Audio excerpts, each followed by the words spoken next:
Hello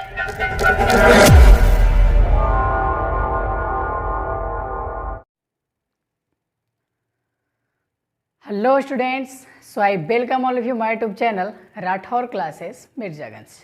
तो आज हम लोग आपके सामने एक नया टॉपिक लेकर के आए हैं जिसका नाम है रसधानी। किस कोशिकांग के बारे में पढ़ेंगे? रसधानी के बारे में। कि कोशिका जो यूकैरियोटिक कोशिका होता है उसके अंदर जो बहुत सारे कोशिकांग होते हैं उसमें से एक क्या है? रसधानी। और ये जो रसधानी होता है अधिकतर ज़्यादातर किस में देखने को मिलता है? पेड़ पौधों में देखने को मिलता है। ठीक है, देखिए इसके बारे में जानते हैं। ये जो रसधानी होता है कुछ नहीं, एक कोशिका झिल्ली के आवरण से बना हुआ होता है और उसके कोशिका झिल्ली को क्या बोलते हैं? टोनोप्लास्ट बोलते हैं। ठीक है, तो रसधानी जिस भी झिल्ली से घिरा होगा उस झिल्ली को क्या बोलेंगे? टोनोप्लास्ट। उसके बाद आगे देखते हैं पादप की कोशिका में जो रसधानी पाया जाता है, पादप का कोशिका में ये रसधानी अगर पाया जाता है तो ये रसधानी का कितना प्रतिशत हिस्सा होता है उस कोशिका में? 90%। कितना? 90% रसधानी होता है और 10% कोशिका होता है। सोच रहे हैं ना, पादप में कोशिका का कितना प्रतिशत होता है रसधानी? 90%। मतलब क्या हुआ? अगर इतना बड़ा कोशिका है तो इसमें इतना बड़ा रसधानी ही होगा। अगर इतना बड़ा कोशिका है तो उसमें इतना बड़ा रसधानी ही होगा। क्यों? क्योंकि पादप कोशिका के 90% भाग क्या होता है? रसधानी होता है। पादप में कोशिका का कितना प्रतिशत भाग होता है? 90% भाग होता है। फिर आगे देखते हैं इसका जो झिल्ली होता है, इसके झिल्ली को क्या बोलते हैं? टोनोप्लास्ट। क्या बोलते हैं? टोनोप्लास्ट। टोनोप्लास्ट क्या है? ये है, देख लीजिए ये क्या है? ये है मान लीजिए रसधानी। ये क्या है? रसधानी। और ये रसधानी है तो ये किससे घिरा हुआ है? कोशिका झिल्ली से। किससे घिरा हुआ है? कोशिका झिल्ली से। ठीक है, इसी को क्या नाम रख दिया गया? टोनोप्लास्ट। क्या नाम रख दिया गया? टोनोप्लास्ट। तो ऐसे करके ऑब्जेक्टिव में पूछा जा सकता है कि बताइए रसधानी का जो कोशिका झिल्ली होता है उसे क्या कहा जाता है? तो क्या बोलना है? टोनोप्लास्ट। क्या बोलना है? टोनोप्लास्ट। अब देखते हैं कि रसधानी का अलग अलग प्रकार होता है जो कि अलग अलग जीवों में देखने को मिलता है। जैसे सबसे पहले है खाद्य रसधानी। कैसा रसधानी? खाद्य रसधानी। इसको बोलते हैं फूड वैक्यूल। कैसा वैक्यूल? Food vacuole. ये पाया जाता है अमीबा में। खाद्य रसधानी कहाँ पाया जाता है? अमीबा में। अमीबा देख रहे हैं, इस प्रकार से होता है अमीबा। ठीक है ना, इसका जैसे आकार बना दीजिए वैसे अमीबा बन जाएगा। ठीक है, जैसे भी बना दीजिए क्या बन जाएगा? अमीबा बन जाएगा। ठीक है, अब ये अमीबा में ये पाया जाता है खाद्य रसधानी। अमीबा में क्या पाया जाता है? खाद्य रसधानी। और ये खाद्य रसधानी का काम क्या होता है? खाद्य पदार्थों को निगलने में मदद करता है। खाद्य पदार्थों को निगलने में मदद करता है। जैसे ये क्या है? खाद्य रसधानी है। ये रसधानी क्या होगा? यहाँ पर से जो भोजन आएगा इसके पास आएगा और इसी में रह जाएगा। ठीक है ना, इसी के द्वारा पाचन होता है।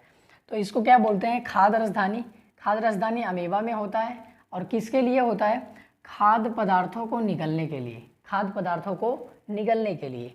उसके बाद है संकुचनशील रसधानी। कैसा रसधानी? संकुचनशील रसधानी। संकुचनशील मतलब जो संकुचित हो रहा है। क्या हो रहा है? संकुचित हो रहा है। तो अब ये ऐसा रसधानी किस में देखने को मिलता है? जो जीव साफ पानी में रहता हो। कहाँ? गंदा पानी में नहीं। जो जीव कहाँ रहता हो? साफ पानी में। जैसे युगलीना। जैसे में क्या होगा? युगलीना और अमीबा। तो ये देख लीजिए, मान लीजिए एक युगलीना बना देते हैं। क्या बना देते हैं? युगलीना। देखिए इस प्रकार से एक देख लीजिए युगलीना बन गया। ये क्या बन गया? ये युगलीना। ये मान लीजिए युगलीना बना दिया। ठीक है, तो युगलीना में क्या होगा? संकुचनशील रसधानी। कैसा रसधानी? संकुचनशील रसधानी। देखिए संकुचनशील रसधानी, एक रसधानी ऐसे होगा, ऐसे ऐसे ऐसे ऐसे, इस प्रकार से होता है संकुचनशील रसधानी। कौन सा रसधानी? संकुचनशील रसधानी। कौन सा रसधानी? संकुचनशील रसधानी। ये क्या होता है? ये उत्सर्जन के लिए होता है। ये युगलीना तथा अमीबा में किसके लिए होता है? उत्सर्जन के लिए। किसके लिए? उत्सर्जन के लिए। कैसे? यह जीव साफ पानी में रहता है। कहाँ रहता है? साफ पानी में। तो ये जीव साफ पानी में रहता है तो इसका बॉडी डायरेक्ट पानी के कांटेक्ट में होता है। उसके कारण क्या होता है? पानी इसके शरीर के अंदर चला जाता है। पानी कहाँ चला जाता है? इसके शरीर के अंदर। फिर जब इसके शरीर के अंदर पानी जाता है फिर ये पानी किसके अंदर चला जाता है? वैक्यूल के अंदर, किसके अंदर चला जाता है, संकुचनशील रसधानी के अंदर, किसके अंदर, संकुचनशील रसधानी के अंदर। फिर जब इसमें जाता है तो फिर इससे कहाँ जाता है, इसमें जाता है, फिर इससे निकलता है तो उसमें जाता है, फिर उससे निकलता है तो बाहर निकलता है। इस प्रकार से उत्सर्जित होते रहता है। उत्सर्जित पदार्थ भी इसी प्रकार से आर पार आहार बाहर होता है, मतलब बाहर और अंदर होता है। ठीक है, तो ये जो संकुचनशील रसधानी ये कैसे हुआ, पानी अंदर जाता है फिर बाहर निकलता है, तो ये संकुचित हो रहा है। क्या हो रहा है, संकुचित हो रहा है। पानी अंदर जाएगा तो रसधानी फूल जाएगा, पानी बाहर निकल जाएगा तो रसधानी पचक जाएगा, फिर पानी जाएगा तो रसधानी फूल जाएगा, फिर पानी निकलेगा तो रसधानी पचक जाएगा। तो इसीलिए इसको बोलते हैं संकुचनशील रसधानी। कैसा रसधानी, संकुचनशील रसधानी। उसके बाद पढ़ना है सैप वैक्यूल के बारे में। किसके बारे में, सैप वैक्यूल के बारे में। सैप का मतलब क्या होता है, सैप मतलब जिसमें पानी और आयन दोनों हो। क्या क्या हो, जिसमें जल और आयन दोनों मिला हुआ हो, उसको बोलते हैं सैप। उसको क्या बोलते हैं, सैप। सैप में क्या होता है, सैप वैक्यूल क्या होता है, ये कैसा वैक्यूल होता है। देखिए ये जो वैक्यूल होता है, अभी अभी क्या बताए थे कि वैक्यूल मतलब रसधानी, और रसधानी का जो चारों तरफ जो कोशिका झिल्ली होता है उसको क्या बोलते हैं, टोनोप्लास्ट। अभी तो बताए थे क्या बोलते हैं इसकी कोशिका झिल्ली को, टोनोप्लास्ट बोलते हैं। तो ये जो सैप वैक्यूल है, सैप वाला रसधानी है, इसके झिल्ली पर जो भी टोनोप्लास्ट होता है उसके टोनोप्लास्ट पर प्रोटीन पंप तथा प्रोटीन चैनल पाया जाता है। क्या क्या पाया जाता है, प्रोटीन पंप तथा प्रोटीन चैनल पाया जाता है। क्या क्या, प्रोटीन पंप तथा प्रोटीन चैनल पाया जाता है। सोचिए, ये तो कोशिका झिल्ली जब पढ़ाए थे तो वहाँ पर भी बताए थे कि कोशिका झिल्ली में प्रोटीन पंप और प्रोटीन चैनल देखने को मिलते हैं। उसी प्रकार से इसका जो ये रसधानी होता है, सैप वाला रसधानी होता है, इसका टोनोप्लास्ट पर भी क्या पाया जाता है, प्रोटीन पंप तथा प्रोटीन चैनल पाया जाता है। ओके, इसके कारण क्या होता है, बहुत सारा आयन सांद्रता प्रवणता के विपरीत, बहुत सारा आयन सांद्रता प्रवणता के विपरीत, लाल मार्कर, अच्छा मेरा हाथ में ही है, बहुत सारा आयन सांद्रता प्रवणता के विपरीत। अब ये सांद्रता प्रवणता का विपरीत क्या हुआ, जैसे विसरण प्रक्रिया क्या होता है, उच्च भाग से किधर आना, निम्न की ओर आना। लेकिन इसमें क्या होता है, निम्न से ही कुछ पदार्थ उच्च में चला जाता है। कहाँ चला जाता है, निम्न भाग से कहाँ चला जाता है, उच्च भाग में। वो किसके सहारे जाता है, प्रोटीन पंप के सहारे। किसके सहारे, प्रोटीन पंप के सहारे। तो क्या लिखे हैं यहाँ पर, बहुत सारा आयन सांद्रता प्रवणता के विपरीत, सांद्रता प्रवणता के विपरीत झिल्ली से रसधानी में चला जाता है। झिल्ली से कहाँ चला जाता है, रसधानी के अंदर चला जाता है। उससे बाहर निकलना चाहिए लेकिन झिल्ली के रसधानी के अंदर चला जाता है। उससे क्या होता है, रसधानी की सांद्रता बढ़ जाती है। रसधानी की सांद्रता बढ़ जाती है। जब रसधानी की सांद्रता बढ़ जाती है उससे क्या होता है, H2O भी रसधानी में जाने लगता है। पानी भी रसधानी के अंदर जाने लगता है, और जब पानी जाने लगता है तो रसधानी फूलकर बड़ा हो जाता है, और रसधानी क्या हो जाता है, फूल जाता है। इस प्रकार से सैप वैक्यूल के बारे में पढ़ना है। सैप वैक्यूल के जो कोशिका झिल्ली था उसको सैप वैक्यूल मतलब रसधानी। रसधानी जिस कोशिका झिल्ली से घिरा होता है उसको बोलते हैं टोनोप्लास्ट। इसी टोनोप्लास्ट में प्रोटीन पंप तथा प्रोटीन चैनल पाया जाता है। इसी प्रोटीन पंप प्रोटीन चैनल की वजह से क्या होता है, बहुत सारा आयन सांद्रता प्रवणता के विपरीत झिल्ली से रसधानी में चला जाता है। आयन कहाँ से कहाँ चला जाता है, झिल्ली से रसधानी में चला जाता है। तो जब आयन झिल्ली से रसधानी में जा रहा होता है तो आयन को ही फॉलो करता है पानी। कौन करता है फॉलो, पानी। तो पानी भी झिल्ली से पार होकर के रसधानी में चला जाता है। जब पानी भी चला जाता है तो उसके कारण रसधानी क्या होता है, फूल जाता है, और उसका क्या होता है, सांद्रता बढ़ जाता है। रसधानी की सांद्रता बढ़ जाती है जिसके कारण पानी अंदर जाता है, पानी अंदर जाता है तो फूल जाता है। इस प्रकार से राजधानी होता है। तो उम्मीद करते हैं कि राजधानी आपको अच्छे से समझ में आया होगा। अब अगला टॉपिक देखेंगे माइटोकॉन्ड्रिया के बारे में। किसके बारे में, माइटोकॉन्ड्रिया। माइटोकॉन्ड्रिया को हिंदी में बोलते हैं सूत्रकणिका। माइटोकॉन्ड्रिया को हिंदी में क्या बोलते हैं, सूत्रकणिका। और इसे माइटोकॉन्ड्रिया आकर ऐसे करके भी लिखा हो सकता है, ठीक है ना। तो माइटोकॉन्ड्रिया के बारे में चलिए पढ़ते हैं। ये कोशिका के कोशिकांग के अंदर पाया जाता है और इसकी संख्या कोशिका के ऊपर निर्भर करते हैं। किसके ऊपर निर्भर करता है, कोशिका के ऊपर निर्भर करता है। जो कोशिका ज़्यादा काम है, जो कोशिका का ज़्यादा काम है उसमें बहुत ज़्यादा संख्या में माइटोकॉन्ड्रिया होगा। जो कोशिका का कम काम है उसके कोशिका में कम माइटोकॉन्ड्रिया की संख्या होगा। तो सबसे पहले जानते हैं कि ये जो माइटोकॉन्ड्रिया होता है, कोशिकांग जो होता है कोशिका के अंदर, ये रंगहीन होता है। कैसा होता है? रंगहीन, मतलब दिखाई नहीं देता, इसका कोई भी रंग नहीं होता। तो इसी के कारण माइटोकॉन्ड्रिया सूक्ष्मदर्शी में डायरेक्टली दिखाई नहीं देता है। तो क्या क्या जाना चाहिए? उसके लिए हमें अभिरंजित करने की आवश्यकता होती है। क्या करने की आवश्यकता होती है? अभिरंजित। अभिरंजित मतलब रंगने की कुछ प्रक्रिया होती है प्रयोगशाला में, उसी को बोलते हैं अभिरंजित करना। क्या बोलते हैं? अभिरंजित करना। तो जब अभिरंजित करते हैं उसके बाद ही माइटोकॉन्ड्रिया को देखा जा सकता है, उसके बाद ही माइटोकॉन्ड्रिया दिखता है, ऐसे माइटोकॉन्ड्रिया नहीं दिखता है। ठीक है, फिर बात करते हैं माइटोकॉन्ड्रिया का आकार कैसा होता है। माइटोकॉन्ड्रिया का आकार तस्तरीनुमा होता है। कैसा होता है? तस्तरीनुमा या बेलनाकार। तस्तरीनुमा या बेलनाकार होता है। किसका आकार? माइटोकॉन्ड्रिया का आकार। और फिर पूछेगा इसका लंबाई कितना होता है, तो 1 से लेकर के 4.1 माइक्रोमीटर, 1 से लेकर के 4.1 माइक्रोमीटर होता है। और पूछ देगा इसका व्यास कितना होता है, तो इसका व्यास होता है 0.5 माइक्रोमीटर, 0.5 माइक्रोमीटर। ओके, अब आगे क्या देखते हैं? दो कोशिका झिल्ली वाला कोशिकांग है। ये कैसा कोशिकांग है? माइटोकॉन्ड्रिया कैसा कोशिकांग है? दो कोशिकांग वाला। एक और बताए थे दो कोशिकांग वाला, बताइए क्या होता है? लवक। क्या होता है? लवक। और एक क्या होता है? माइटोकॉन्ड्रिया। और एक क्या होता है? केंद्रक। तो ये सब जो तीन कोशिकांग का नाम बताएं, केंद्रक, माइटोकॉन्ड्रिया, लवक, ये तीनों में क्या होता है? दो कोशिका झिल्ली वाला कोशिकांग होता है। कैसा होता है? दो कोशिका झिल्ली वाला कोशिकांग होता है। अब क्या होता है? इस माइटोकॉन्ड्रिया के पास, सूत्रकणिका के पास, इसके पास खुद का डीएनए तथा खुद का राइबोसोम होता है, जिसके कारण इसमें अलग अलग प्रक्रिया होकर प्रोटीन का निर्माण होता है। आगे देखिए, इस माइटोकॉन्ड्रिया का काम क्या होता है? माइटोकॉन्ड्रिया का काम क्या होता है? तो माइटोकॉन्ड्रिया के अंदर होता है वायवीय श्वसन। कौन सा श्वसन? वायवीय श्वसन।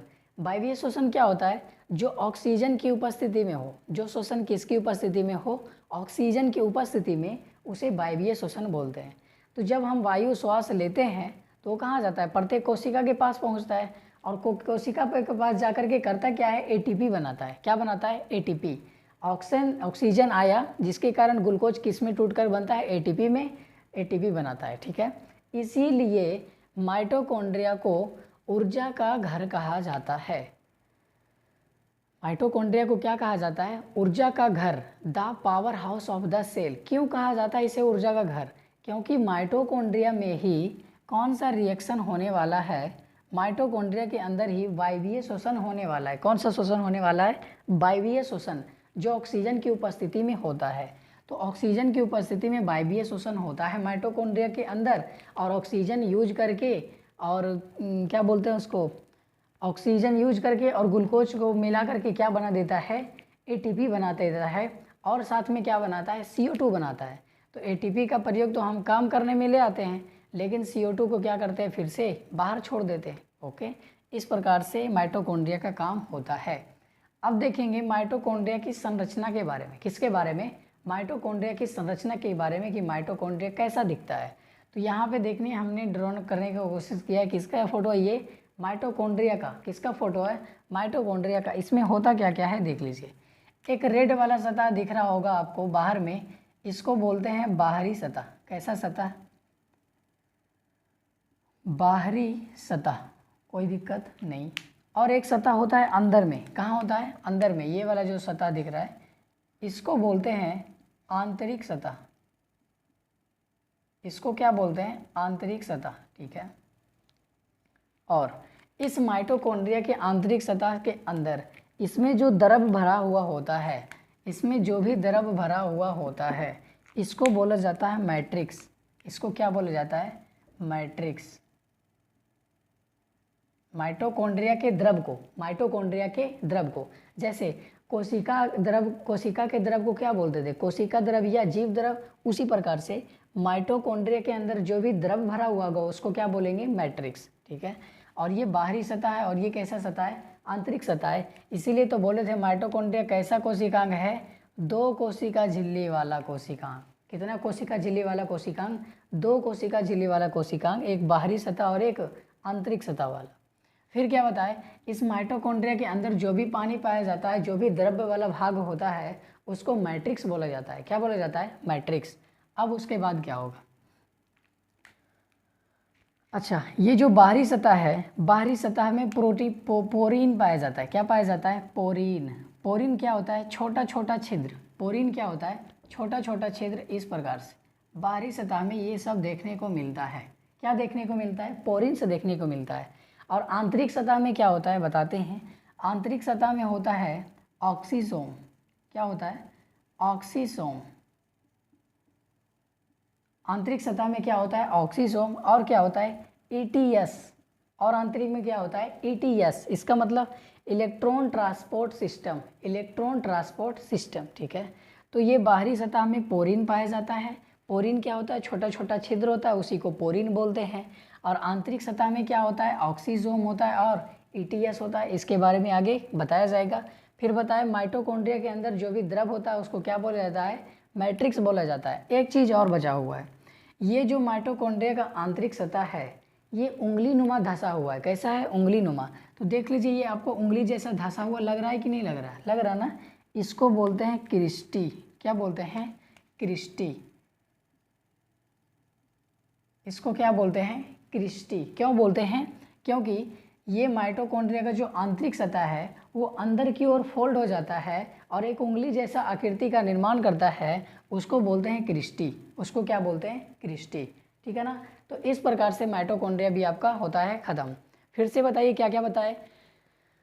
माइटोकॉन्ड्रिया को जब डायरेक्टली सूक्ष्मदर्शी में देखते हैं तो नहीं दिखाई देता है, इसीलिए इसे देखने के लिए अभिरंजित करने की आवश्यकता होती है। जब माइटोकॉन्ड्रिया को अभिरंजित कर देते हैं तो माइटोकॉन्ड्रिया दिखाई देता है, अन्यथा ये माइटोकॉन्ड्रिया दिखाई नहीं देगा, ठीक है ना। उसी प्रकार से बोले माइटोकॉन्ड्रिया का आकार कैसा होता है? तस्तरी नुमा होता है और बेलनाकार होता है। माइटोकॉन्ड्रिया की लंबाई होती है 1 से लेकर के 4.1 माइक्रोमीटर और माइटोकॉन्ड्रिया का व्यास होता है 0.5 माइक्रोमीटर।